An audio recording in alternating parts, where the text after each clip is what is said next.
Bem-vindo ao Gastro Talks, onde falamos como encarar as doenças gastrointestinais além da farmácia. Olá, pessoal, bem-vindos ao Gastro Talks. Meu nome é Candice Krumel. Meu nome é Estela Marini. E hoje nós temos uma convidada, que é a Cristina Hanritter. E aí, Cristina? Olá, bom dia, meninas. Tudo bem? Bom dia. Não vai dar bom dia, Estelinha? Bom dia, Cris. Que alegria te ver aqui, né? Nós moramos na mesma cidade. Isso, pouco nos vemos. E nós temos consultório no mesmo prédio e é difícil a gente se encontrar, né? Isso aí. Mas... tô me sentindo meio excluída agora, mas tudo bem. Olha só, pessoal. Nosso tema hoje é menopausa e intestino. Não precisa ser assim. Por isso que a gente chamou a Cristina, porque nem eu, nem a Estela somos ginecologistas e obstetrícias. Então, a gente não trabalha com isso diretamente. Só que o que a gente vê no consultório é que muitas mulheres, né, vêm para a gente no pós-menopausa reclamando dessas mudanças que tem no corpo. E realmente na faculdade a gente tem bastante isso, né? Só que a gente tem talvez uma maneira muito assim, como se fosse um problema do outro, né? E uma coisa assim que talvez assim, ó, tem que passar por isso, é assim mesmo, né? E talvez não precise ser assim mesmo, né? Então, assim, a Cristina, ela fez a faculdade, a residência médica em GO, na PUC do Rio Grande do Sul, aqui. Ela tem título de especialista em GO. Ela é Menopause Practitioner pela Sociedade Americana de Menopausa e pós-graduando em Ciências da Longevidade Humana. É isso, né, Cris? É isso. Então tá. Eu queria saber por que tu decidiu estudar mais menopausa, assim, o que te chamou para isso?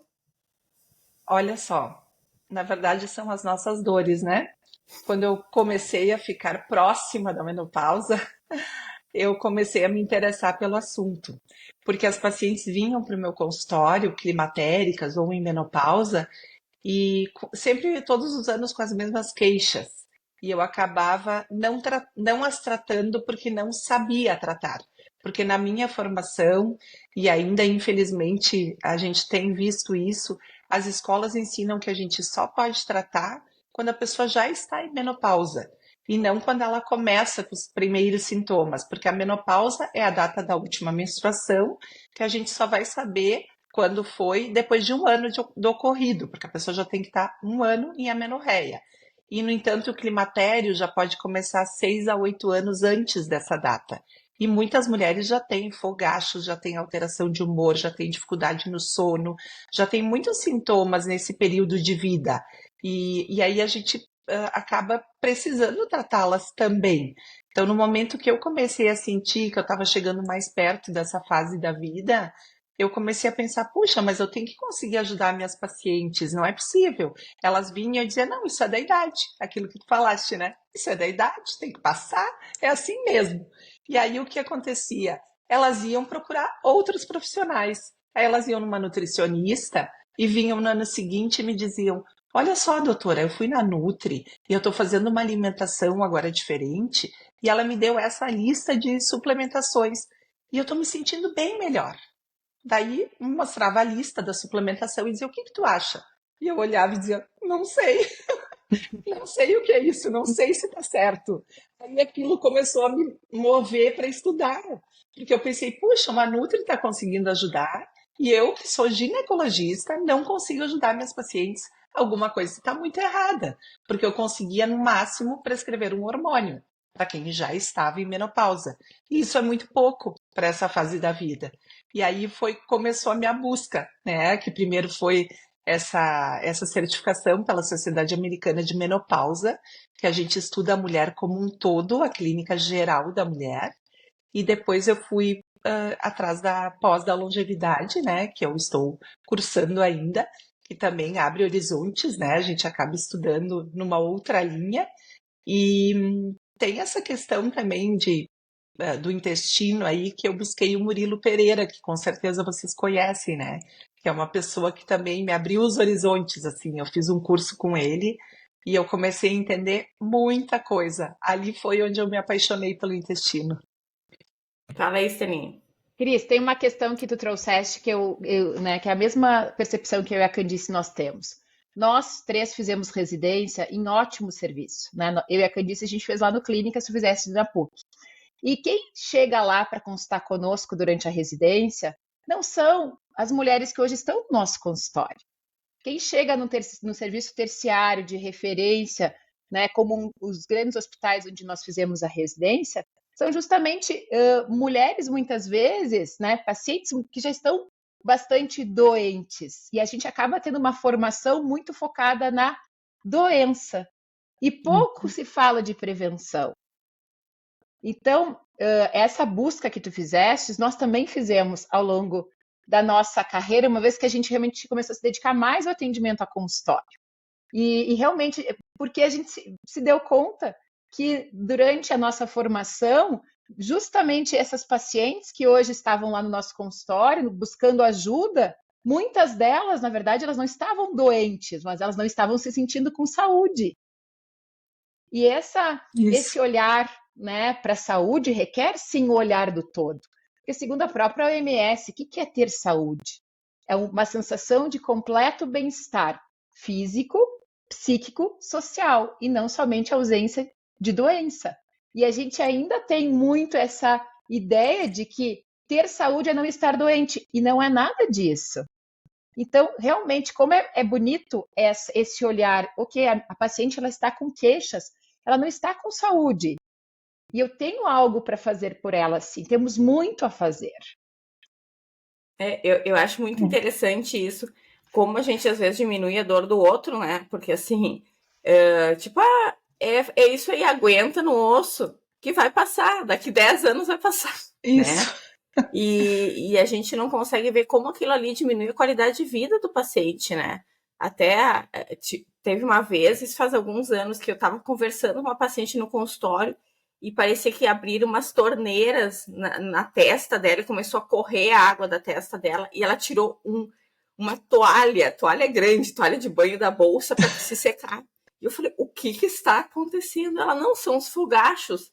Então eu falei, mas é assim? Que corria água, assim. E ela falou assim, não, eu já tenho 2 mudas de roupa no carro, porque eu tenho que trocar durante o dia. Eu falei assim, meu Deus do céu, sabe? Mas pra ela tava falando, tipo assim, é assim, eu me seco, depois eu vou lá, troco de roupa, sabe?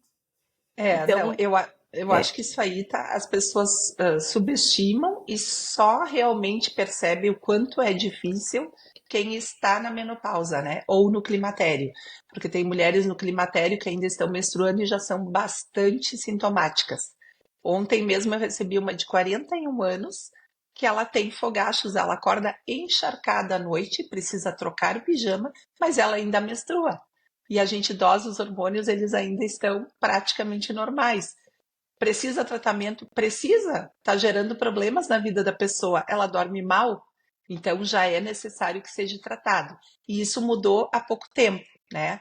Eu acho que é importante sinalizar que nós temos receptores de estrogênio e progesterona em todo o nosso corpo. Porque as pessoas tinham a ideia, né, de que a gente tinha receptores de estrogênio e progesterona nos órgãos genitais, na mama, nos ovários, no útero. Só que não, nós temos receptores de estrogênio no cérebro, nos pulmões, no fígado, nos ossos, na pele, no sistema digestivo, no sistema cardiovascular. Então, tudo é afetado pela falta do hormônio. Então, na verdade, essa questão da deficiência hormonal, ela deveria ser um conhecimento de todos os médicos, de todas as especialidades, porque ela afeta todo o nosso corpo. E realmente a gente percebe isso. Para algumas pessoas afeta mais algumas coisas e para outras afeta outras coisas, né? Então acho que é muito importante que também os nossos colegas tivessem esse conhecimento para poder ajudar mais, cada um na sua área. Né? A gente pode repor o hormônio, ok? Talvez os outros não tenham tanto conhecimento dessa reposição hormonal, mas e o restante, né? Por exemplo, vocês na parte digestiva, como é importante saber o quanto pode também haver uma mudança na digestão das pacientes, na flora intestinal delas, né? Então, acho que isso é uma coisa que a gente tem que conversar até para a gente poder alertar mesmo as pacientes de que o que elas sentem não é da cabeça delas, porque o fogacho, ele é reconhecido como algo normal da menopausa. Ok, menopausa implica em ter fogachos. E 90% das pacientes têm. Às vezes tem umas que tem bem fraquinho, passa rápido, né? E tem outras que têm intensos. Mas e o restante que elas sentem quase não é falado, né? Então, essa questão da mudança do sistema digestivo, isso me deixava muito encucada, porque as pacientes chegavam neste período de vida e me diziam: doutora, meu intestino não funciona mais. Ele sempre funcionou bem e agora ele não funciona mais. E aí? Eu não sabia o que fazer. Pois é, será que tu não tá com algum problema? Eu vou te encaminhar Come para mais o gastro. salada. Isso, faz atividade física. Aí eu vou te Também. encaminhar para o gastro, então, para investigar. Daí faziam endoscopia, colonoscopia, tudo mais. Aí o prócto, às vezes, investigava intolerância ou gastrointolerância à lactose, a glúten, e aí vinha tudo normal. E elas voltavam para mim e diziam: eu tô ruim, eu me sinto estufada, qualquer coisa que eu como agora me faz mal, e eu não era assim. E aí é tão importante a gente entender: os receptores também estão no intestino e pode absolutamente mudar o intestino, né? Então, artigos, inclusive, que eu revisei sobre isso mostram que a flora intestinal é diferente nas mulheres antes da menopausa e depois da menopausa. Inclusive, elas ficam com uma flora intestinal mais parecida com as dos homens depois da menopausa, né? E também um estudo científico que ele comparou mulheres com sintomas climatéricos, vasomotores, principalmente, com mulheres que não tinham sintomas vasomotores e fizeram o coprológico ali, investigando a flora intestinal. Foi visto que aquelas que não tinham sintomas vasomotores, elas tinham uma flora de lactobacilos, bifidobactérias. E aquelas que tinham sintomas vasomotores, elas já tinham mais uma flora oportunista, como a Klebsiella, como o Clostridium difficile. Então, acabou que se viu que realmente existe uma diferença intestinal que pode refletir nessa manifestação clínica das pacientes. Então, é importante nós olharmos o intestino e nós trabalharmos ele nesse período de vida para que a gente possa ter uma sintomatologia também reduzida, né? Pois é, até eu ia te perguntar agora, a gente já começou a falar sobre isso, a gente já falou um pouco sobre a definição, né? Então, a menopausa é esse período que a paciente para de menstruar, só que tem que observar durante um ano. Então, a gente só faz o diagnóstico um ano depois, né? Do último dia que a paciente menstruou. Mas existe todo esse período antes, que se chama climatério ou perimenopausa, eles estão chamando também, que varia muitos anos, né? De 3, 5, fala até 10 anos, sei lá, pode variar, que já tem uma flutuação hormonal, mas então a paciente começa a apresentar sintomas, mas são muito mais leves, obviamente, né? Mas já pode começar a apresentar sintomas.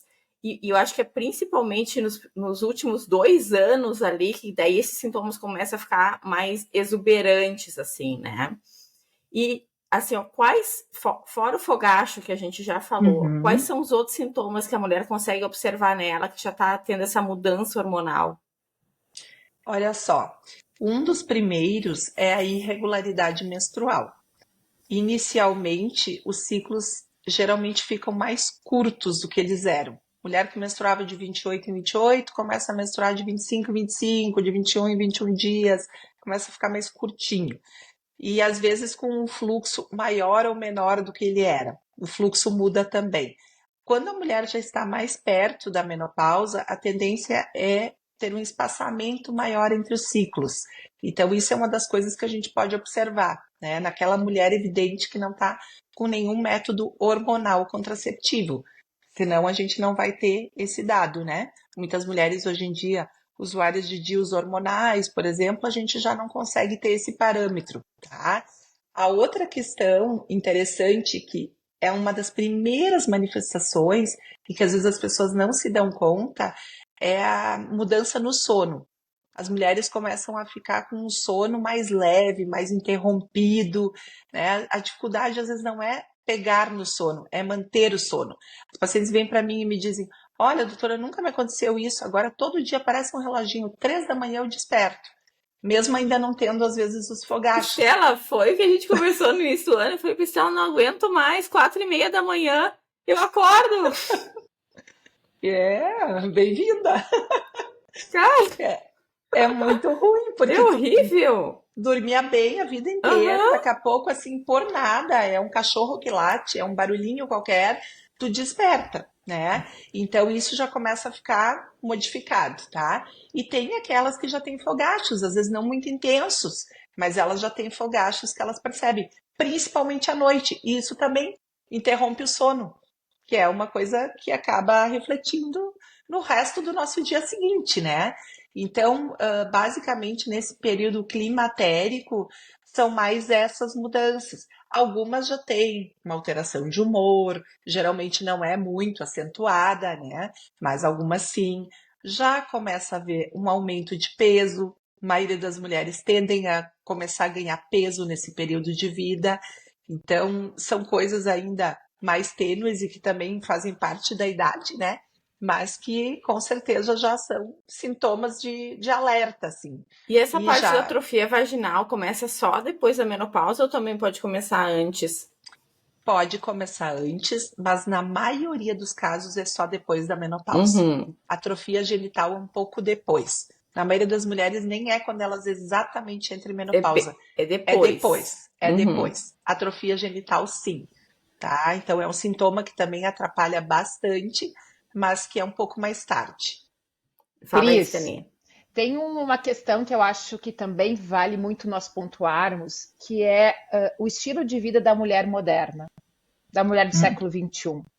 Por quê? Mais ou menos em torno dos 40 anos, 45 anos, é uma fase onde grande parte das mulheres ela está, né, no auge da sua carreira profissional, mas ao mesmo tempo com os filhos, né, ainda dependendo bastante, tem as questões todas da vida da mulher, e mais Uhum. hoje em dia, né, grande parte de nós mulheres, nós temos realmente a nossa carreira, né, profissional também.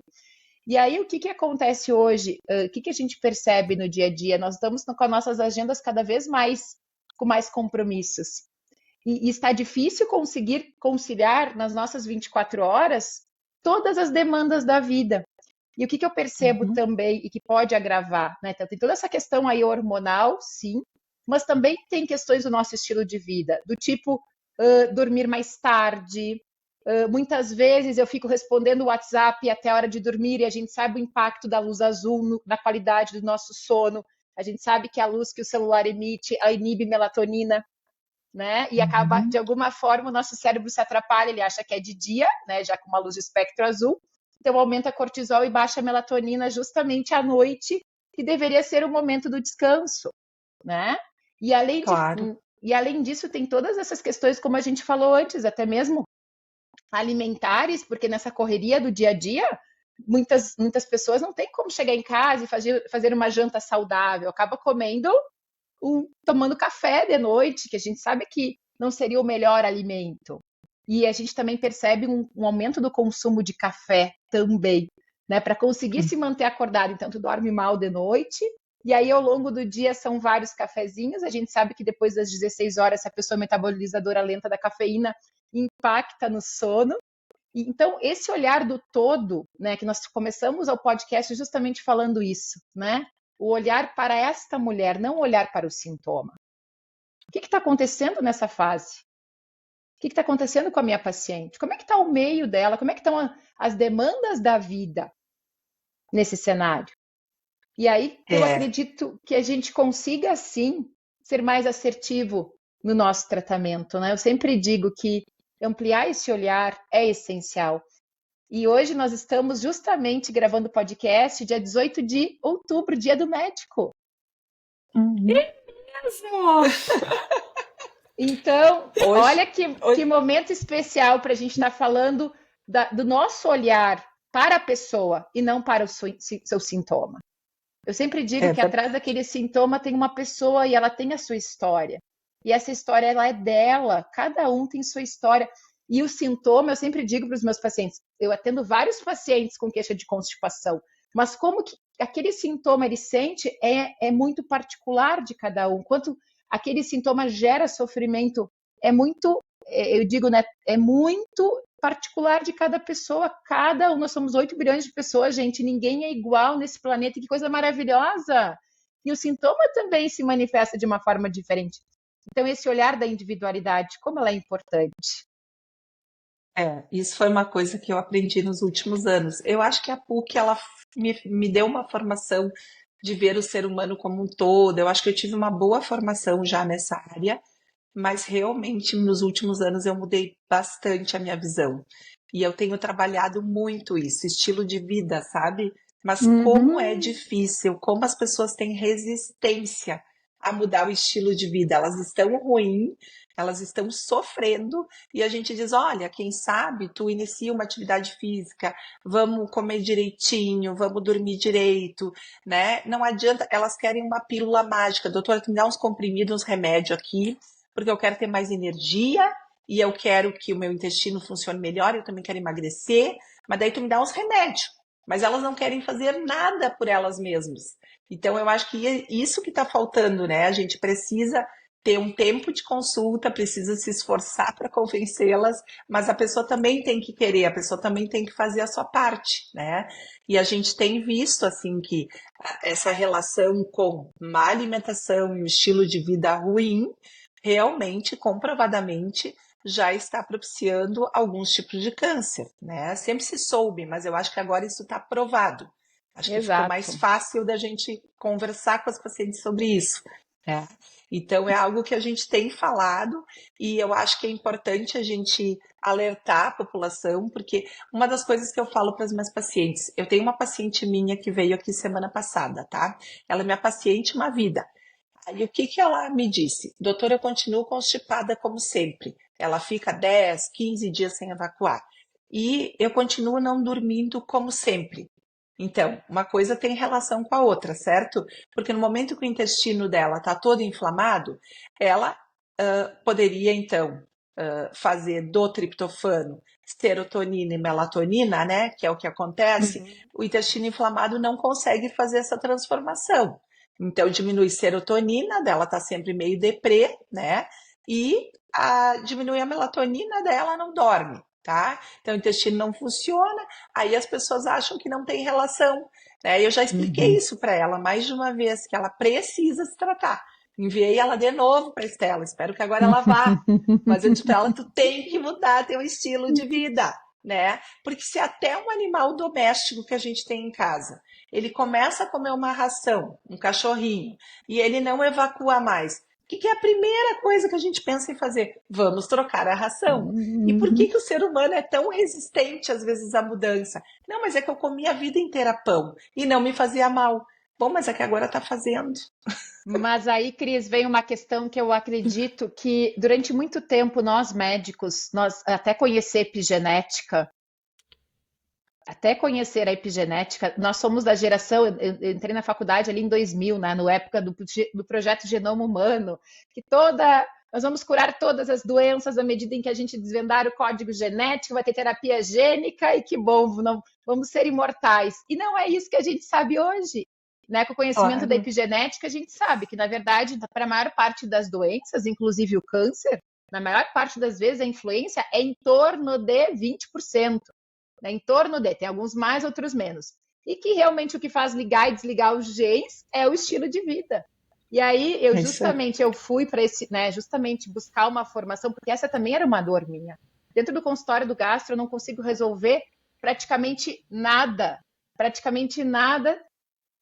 que com o medicamento. Realmente, a mudança do estilo de vida, ela é realmente é a origem, né? É tratar a causa. E tem toda uma ciência por detrás da mudança do comportamento, que isso realmente caberia um outro podcast para a gente conversar, né? Mas eu acho... Pode falar, Estela, desculpa. E eu acredito que muitas vezes essa ideia equivocada de que meu pai era assim, minha mãe era assim, eu vou ser assim. Né? Então eu vou lá na farmácia, compro um remedinho e deu, sabe?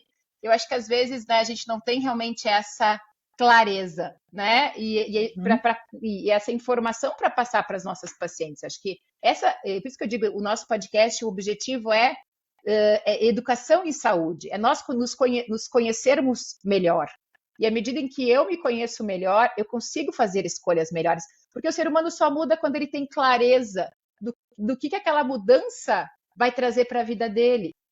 Até inclusive remédio, se isso tem um estudo sobre medicamento que ele fala que 1/3 dos pacientes que a gente atende, eles saem do nosso consultório, eles nem vão comprar o remédio. Se aquele remédio não fez sentido, se ele não entendeu de que forma vai beneficiá-lo, ele nem vai comprar. E desses 2/3, grande parte também não usa. E hoje, ao saber disso, eu comecei a perguntar no consultório, né? Quando eu prescrevo algum medicamento no retorno, eu pergunto: a senhora chegou a comprar o remédio que eu lhe prescrevi? E eu comecei realmente a ficar, realmente percebi que esse dado da literatura é real. A partir do momento que eu abri espaço para ela me dizer assim, comprei, não comprei, comecem a fazer essa pergunta para vocês verem o quanto realmente é importante fazer sentido para nosso paciente, para que ele tenha adesão, né? Tanto as medidas farmacológicas ao remédio, quanto também as não farmacológicas. Mas eu acredito que seja muito importante a gente estar aqui conversando, né, passando para os nossos ouvintes, qual é essa relação, afinal, do intestino, né, com a menopausa, porque o que fez né, nós gastroenterologistas convidarmos uma gineco, né, justamente como é que é a relação das nossas especialidades, né? Eu acho que isso é... Não, que fez que a gente é curiosa pra caramba, né, Estela? Também, né? Não, Também. Olha só, uma coisa que sempre me deixou encucada quando eu ainda não havia estudado sobre isso é por que que algumas pacientes respondiam muito bem à reposição hormonal e outras não. A gente aumentava a dose máxima, né, do possível de hormônio e mesmo assim aquilo não fazia efeito ou fazia muito pouco efeito. E aquilo começou a me despertar também, mas o porquê disso, né? Na verdade, como a gente tem ali os receptores para o hormônio no intestino, se esse intestino estiver inflamado, a gente não vai conseguir ter um bom funcionamento do hormônio, porque ele não vai conseguir se ligar ali nos receptores, onde ele precisa se ligar para funcionar, né? Então, isso foi uma das coisas. Além disso, também, a gente percebe que as pacientes com intestino inflamado, elas têm muitas vezes uma modificação no estroboloma, tá? E eu acho que é importante falar sobre isso, porque o estroboloma é um conjunto de bactérias no nosso intestino que ele regula o estrogênio. Então, nós temos a conjugação do estrogênio que é feita no nosso fígado, né, eliminado através da bile, vai lá para o intestino e as enzimas dessas bactérias, a beta-glucuronidase, ela faz uma clivagem do estrogênio e reabsorve ele. Uma parte dele, então, vai ser reabsorvido, né? Então, se nós tivermos poucas dessas bactérias, vai ser feita pouca clivagem, pouco estrogênio vai ser reabsorvido e vai faltar estrogênio. Aí pode ser uma justificativa para a terapia hormonal não funcionar. No entanto, se a gente tiver demais, aí vai ser o contrário. Vai acontecer um hiperestrogenismo e a gente sabe que o hiperestrogenismo ele pode refletir em doenças benignas, né? Como a endometriose, como a adenomiose, né? Miomatose, mas também ele pode ocasionar doenças malignas pelo excesso de estrogênio, que são o câncer de mama e o câncer de endométrio. Então, é muito importante a gente ter um intestino equilibrado, a gente ter esse estroboloma equilibrado, né? Então, eu acho que isso é essencial da gente conversar para que as pessoas tenham uma consciência do quanto é importante comer comida de verdade, porque esse é o meio mais eficaz da gente conseguir esse equilíbrio intestinal, né? E as pessoas vêm para mim e dizem, doutora, meu intestino não funciona, tu me dá um probiótico que agora eu devo ficar bem. Não adianta, né? Aí eu acho que vocês conseguem explicar isso melhor E eu do acho que que eu. isso aí também explica por que algumas mulheres passam aí por esse período de perimenopausa e menopausa e falam, nem foi tão ruim pra mim.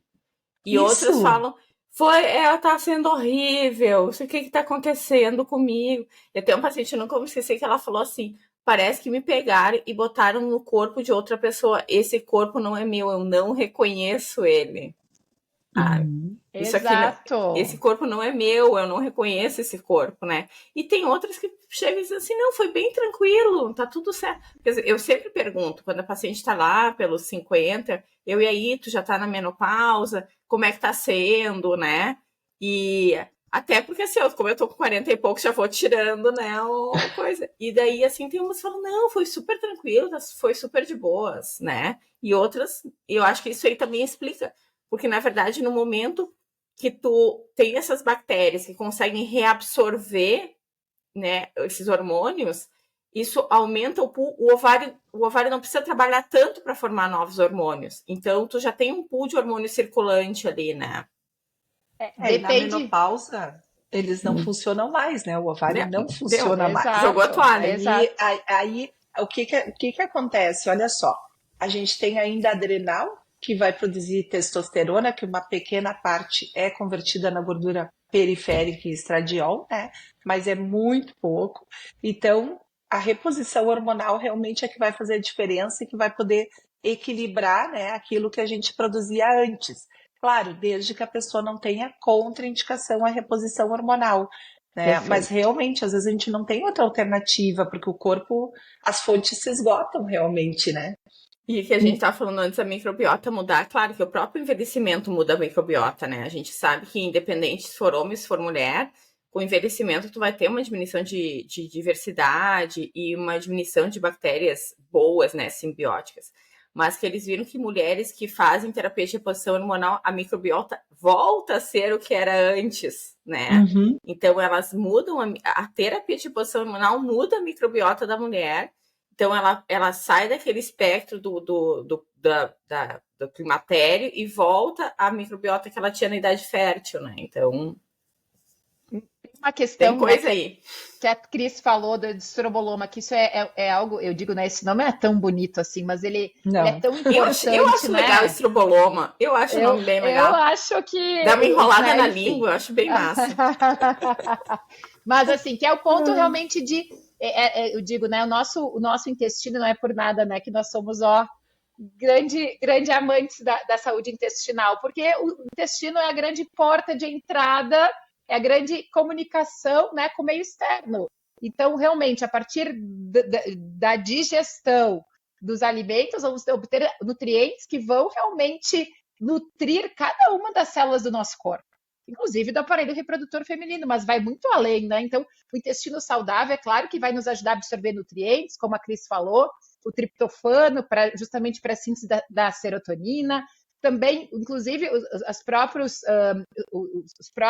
nutrientes que precisa para a produção de hormônios, tudo é a porta de entrada, como nós falamos, né? A partir da nossa boca, mas que todo esse metabolismo depende do sistema digestório e a absorção depende do intestino.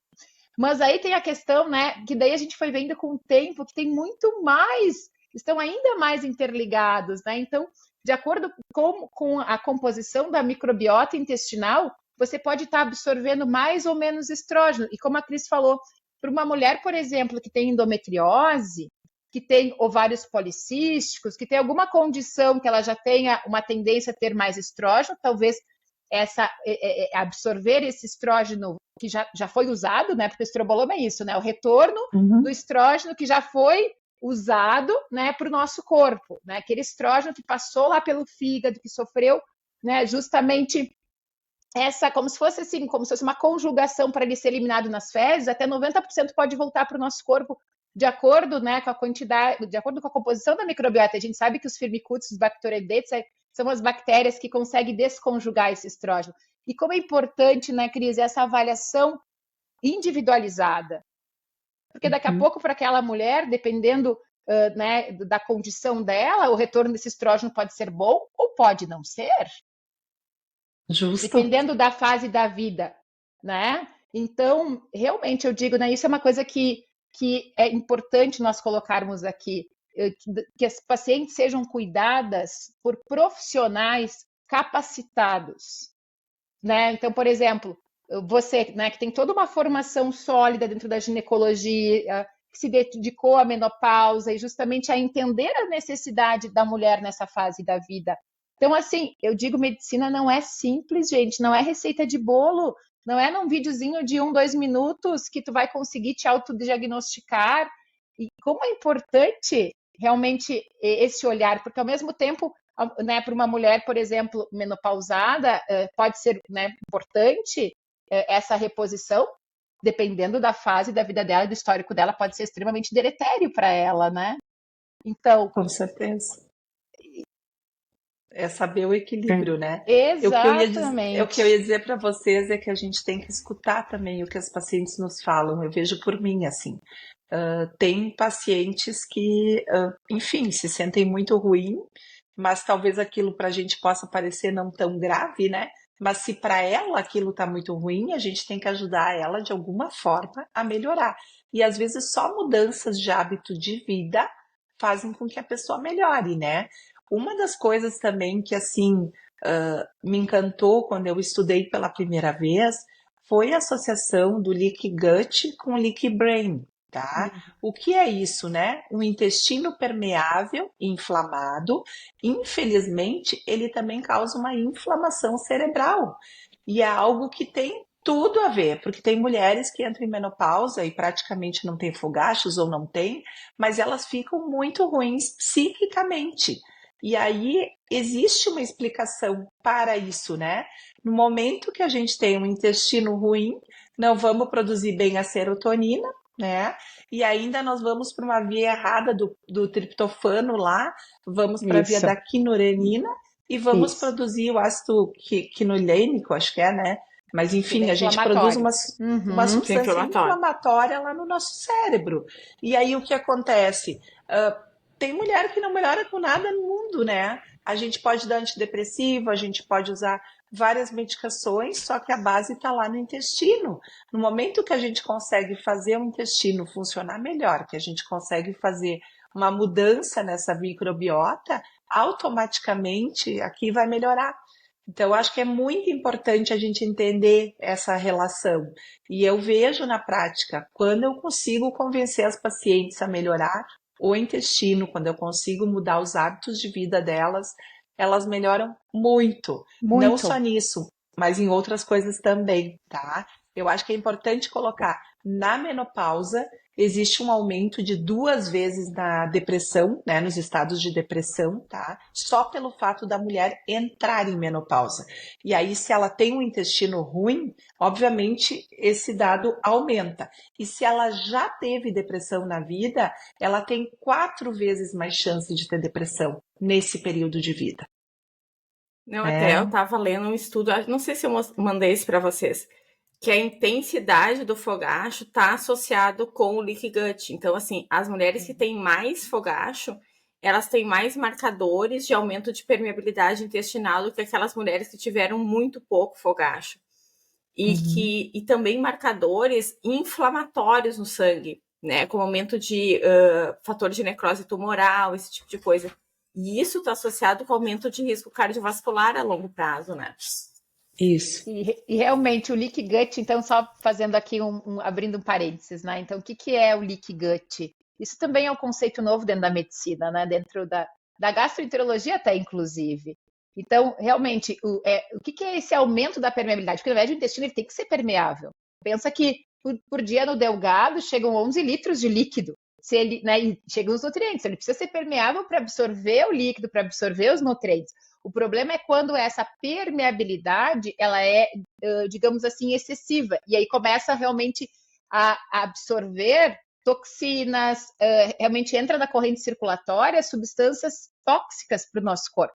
Isso gera uma inflamação de baixo grau. Então, o que é esse aumento da permeabilidade? É justamente está muito relacionada à redução daquela camada mucoprotetora, né? Nós sabemos que nosso intestino ele tem uma camada mucoprotetora, né, Candice? A gente já falou aqui, mas acho que é importante a gente reforçar.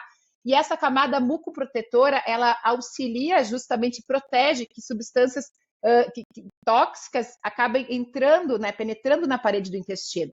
E nós temos, né, como se fossem assim, as células do intestino, elas estão grudadinhas umas nas outras e nós temos como se fossem moléculas que juntam, unem.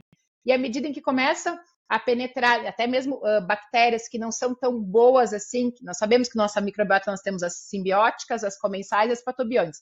E essas protobiônticos, elas têm lipopolissacarídeo, que são substâncias que, se ela penetra ali na barreira intestinal, se ela consegue ultrapassar essa barreira de muco, se ela está frágil, essa barreira de muco, ela acaba rompendo essas junções, né?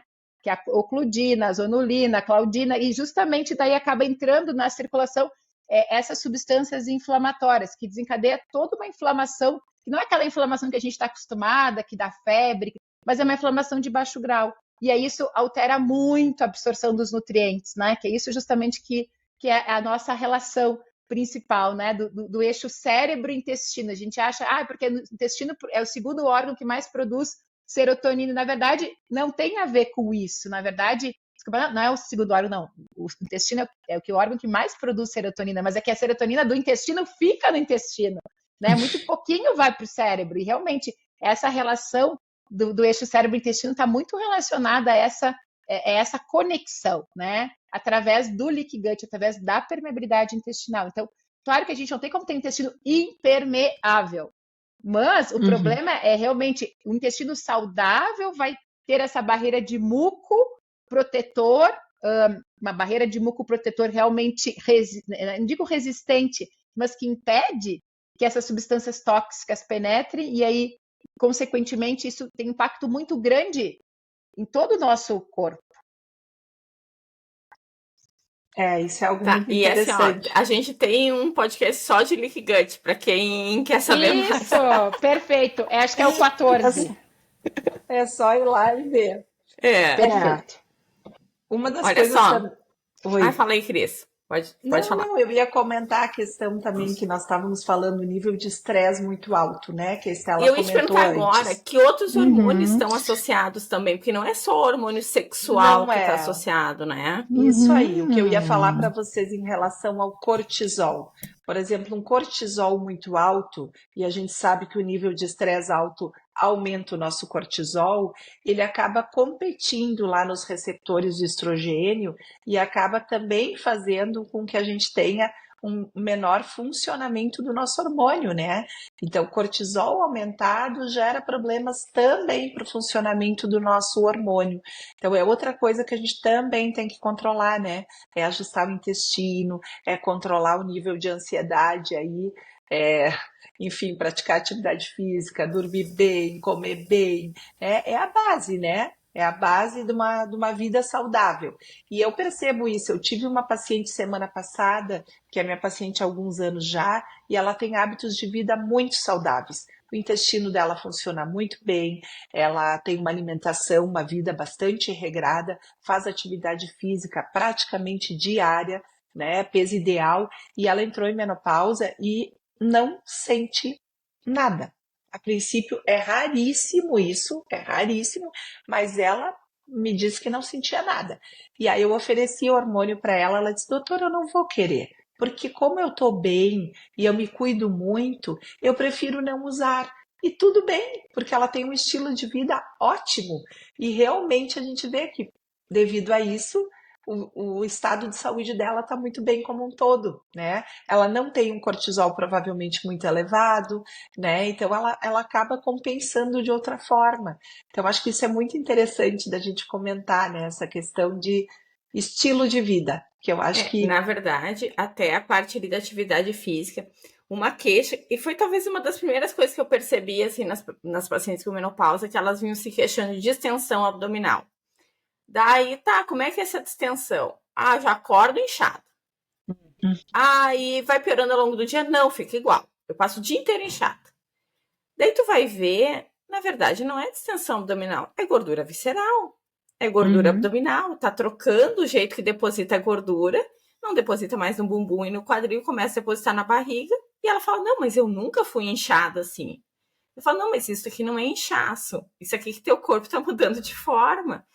E uma das coisas que dá uma segurada nisso é a atividade física, né? Porque a atividade física dá uma segurada nessa gordura visceral, então dá uma segurada nessa coisa de tu depositar gordura entre os órgãos abdominais. Daí eles falam, o que eu tenho que fazer? Atividade física? Tu tem que fazer atividade física.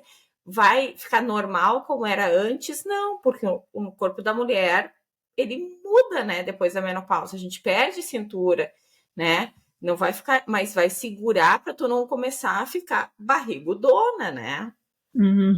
Tem Não, é um, bem isso aí. tem um estudo que eu achei recente que eu achei bem interessante.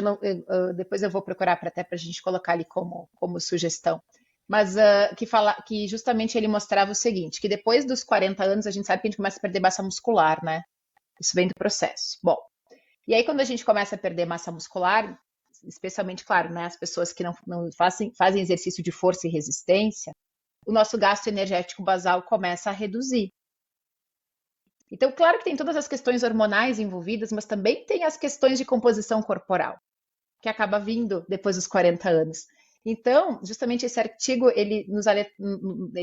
a mensagem que ele queria passar é a seguinte: que sim, que tem toda uma questão hormonal aí envolvida, mas também tem uma questão da composição corporal, onde nós temos uma tendência depois dos 40, né, em média, depende da literatura que a gente lê, mas fala que a gente perde 1% em média, se não faz exercício de força e resistência, 1% de massa muscular ao ano depois dos 40. E depois dos 60, se não me falha a memória, 3%. Então, dos 40 aos 50, se eu não fiz exercício de força e resistência, eu perdi 10% da minha massa muscular. E, consequentemente, acabou aumentando a tua quantidade de gordura no teu corpo.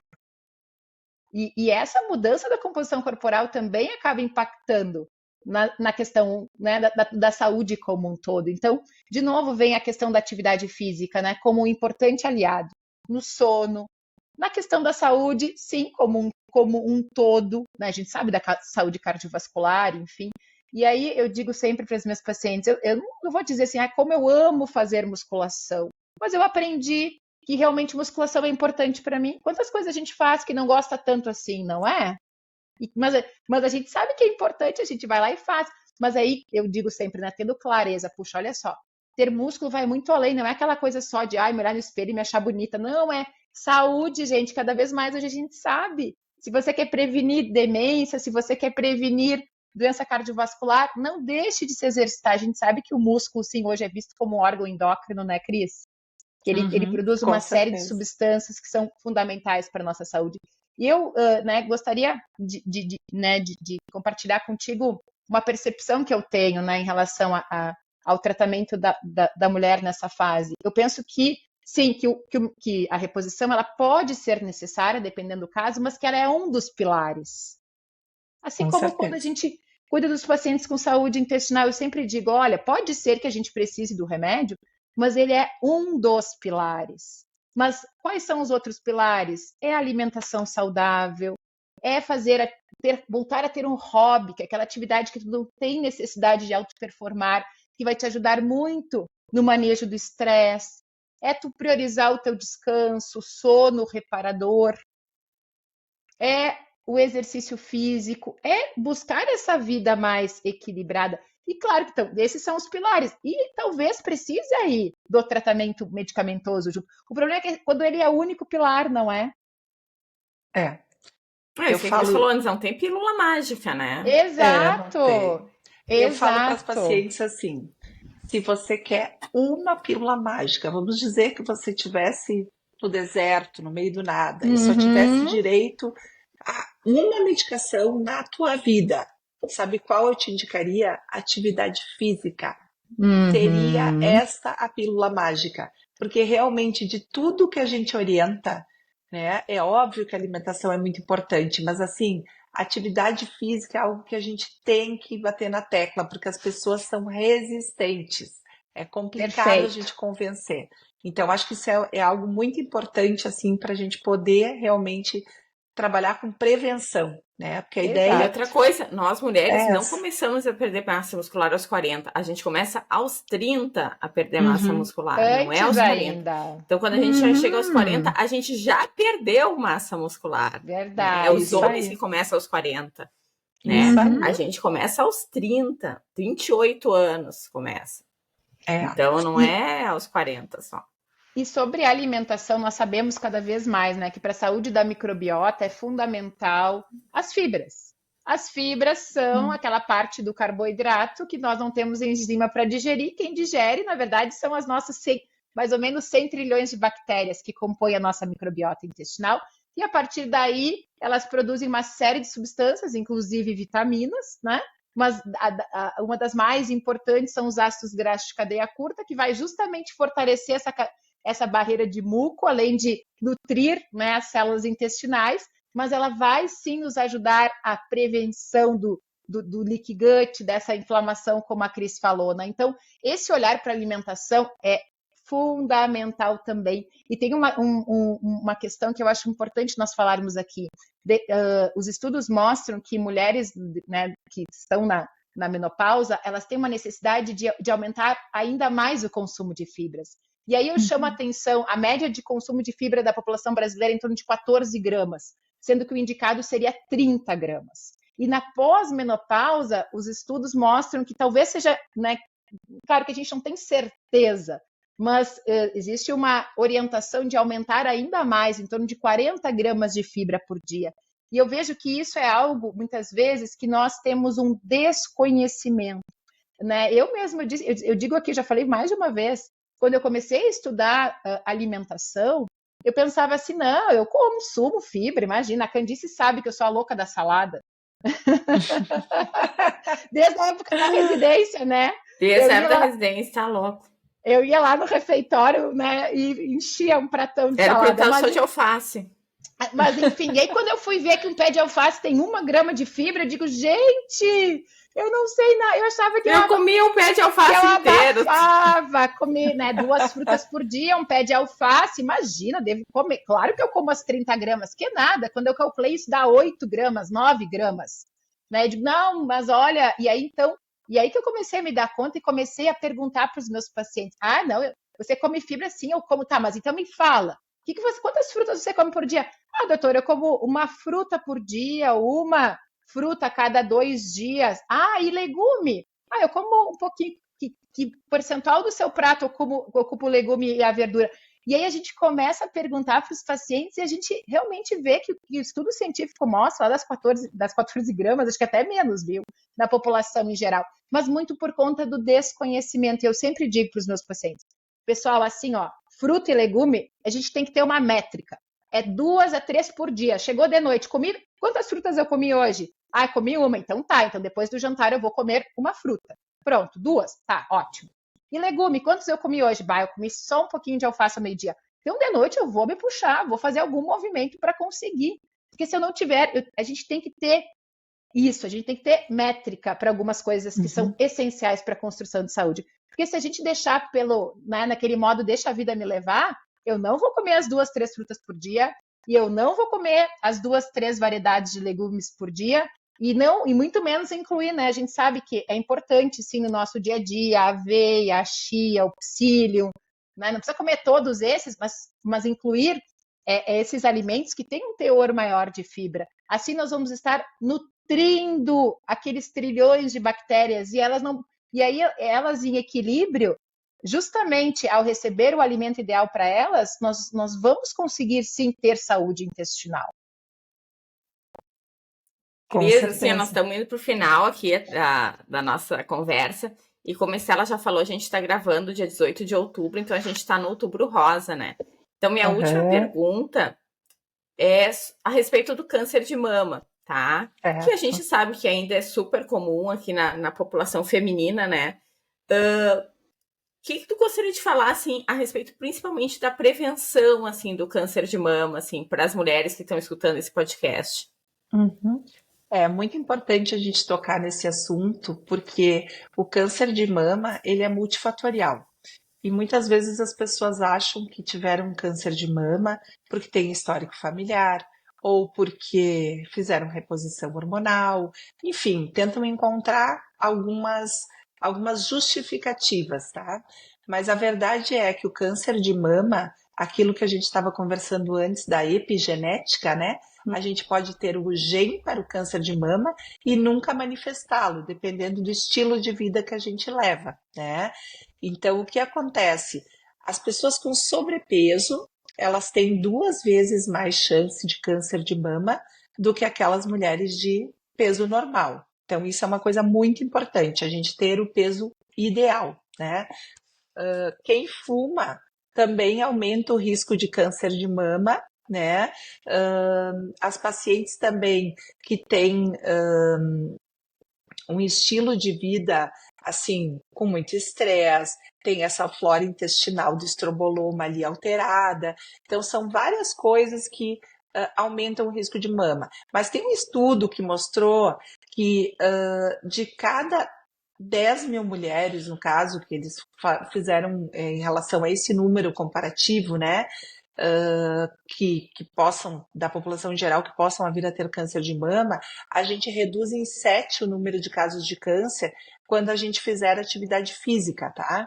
Porque uma das coisas que a gente tem que colocar é que a atividade física, então, é uma grande preventiva do câncer de mama, tá? Isso é bem importante a gente colocar.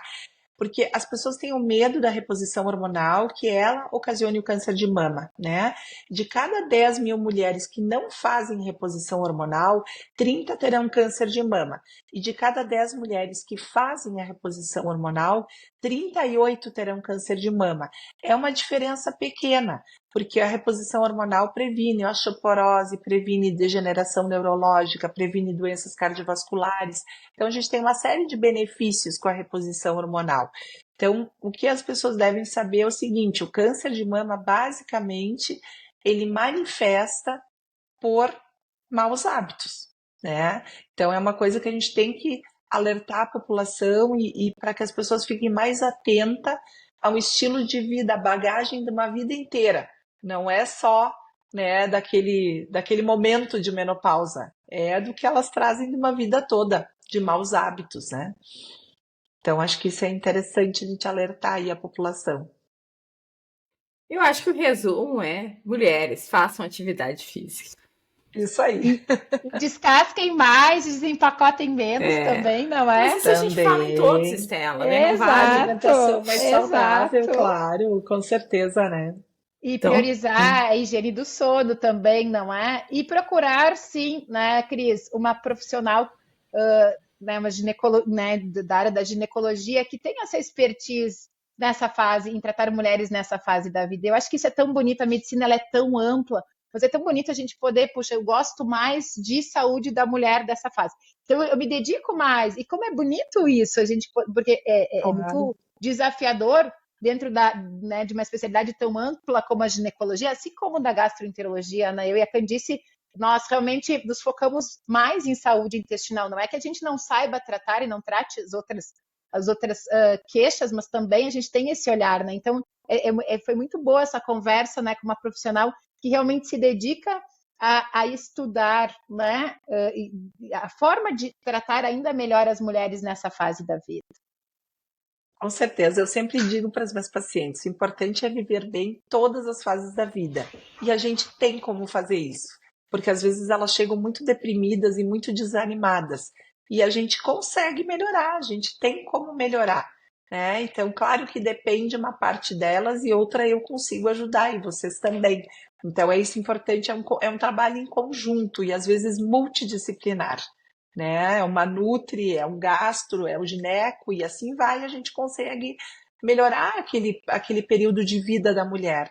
E ele pode ser o melhor período de vida da mulher, porque a mulher já está numa fase da vida onde os filhos às vezes já estão criados, onde já profissionalmente ela está bem estabelecida. Então, se a gente conseguir ajustar algumas coisas, pode se tornar a melhor fase da vida. Até porque, tendo uma expectativa de vida de 80 anos, nós temos praticamente 30 anos, né, na menopausa. Perfeito. Então acaba sendo mais de um terço da vida. É um terço. E até para finalizar, né, então, essa tua fala, eu danço jazz, e a minha professora de jazz, a Lisa Suzin, há uns 2 anos atrás, eu disse para ela assim: Lisa, por que tu não abre turmas para mulheres 50 a mais? E ela disse: mas tu acha que nessa idade as mulheres vão ter interesse em dançar? Eu digo: mas claro que agora talvez seja uma fase onde elas voltem a ter o seu tempo, né? Isso. E aí ela abriu, e aí assim, nossa, ela tá acho que com 3, 4 turmas de 50, agora não é só mais 50 a mais, é 50, 60, 70 a mais, e assim, ver mulheres em diferentes fases da vida se permitindo fazer algo que eu gosto, mas eu nunca tive espaço para isso, né? Bem isso que tu falou, redescobrindo a dança, redescobrindo o exercício físico, né? Se permitindo fazer escolhas diferentes. Isso realmente traz um novo ânimo, né? Então, realmente, acho que essa é a mensagem. Saiam do sofá, né? E sejam, se permitam, nunca é tarde para começar. Isso aí. É isso aí. Bom, e eu não tenho nenhuma mensagem motivadora, não. Eu tô pensando que eu vou ter que marcar hora no médico. Já marca com a Cris, ela tem de online, viu, Candice? Eu vou mandar mensagem para ver o consultório dela, então eu não tenho nenhuma frase motivadora, porque eu estou agora ruminando tudo que eu aprendi na última hora. Podemos ajudar, fizemos consulta online também. Não, tá tudo certo, Cris. Então tá, pessoal, mais alguma coisa que vocês gostariam de falar? A gente tá chegando bem no finalzinho mesmo. Mais alguma coisa? Olha, foi um prazer conversar com vocês, aprender um pouco mais com vocês. E eu acho que é muito importante a gente ter mais pessoas trabalhando assim como nós, né? Com estilo de vida, com olhando o paciente como um todo e com prevenção. Eu fico muito feliz assim de ter colegas como vocês próximas a mim. A Estela, especialmente, está aqui pertinho, que a gente consegue se trocar as pacientes, né? Isso é muito bom, né? Eu digo, né? Nós podermos também conversar sobre as nossas pacientes, né? Essa troca. Eu sempre mando, eu gosto de mandar cartinha, às vezes a gente liga, mas como é importante, como também é importante a pessoa se sentir cuidada, né? Um dia eu escutei isso de um colega, como é importante nós termos um médico para dizer que é nosso. E isso vem da relação médico-paciente. Então, hoje, dia do médico, eu sempre digo, a relação médico-paciente é a base de tudo. É através desse vínculo que a gente vai conseguir, sim, guiar as pessoas para o caminho da saúde. Porque é isso que a gente deseja, né? No fundo, o que a gente deseja é ter saúde. E ponto final. Mas para isso, realmente, a base é... E aí eu finalizo esse podcast com a frase de Jung, né? Conheça todas as teorias, domine todas as técnicas, mas tocar uma alma humana seja apenas uma outra alma humana. É isso. Então, Cris, muito obrigada. Muito obrigada, Cris. Por essa conversa tão especial no nosso dia. Parabéns, meninas, parabéns. Parabéns. Vamos deixar nossos contatos, né, Candice? É isso aí. Vocês me encontram... Começa pela Cris. Pode ir lá, então. Fala, Cris. Bom, vocês me encontram, então, em Caxias do Sul. O meu contato de consultório, telefone é 99-280-2727. E é 54, né? DDD. Perfeito. Estou nas redes sociais também, como Cristina Ritter, no Instagram, se quiserem me procurar e me acompanhar. Perfeito. E o meu, então, é Estela Marini Gastro. No Instagram vocês nos encontram. Nós temos também o Instagram do podcast, que é o GastroTalks _. E o meu é o @candicecrumel.gastro. Então era isso, pessoal. Beijo para todo mundo. Beijo. Tchauzinho. Até a próxima. Até a próxima.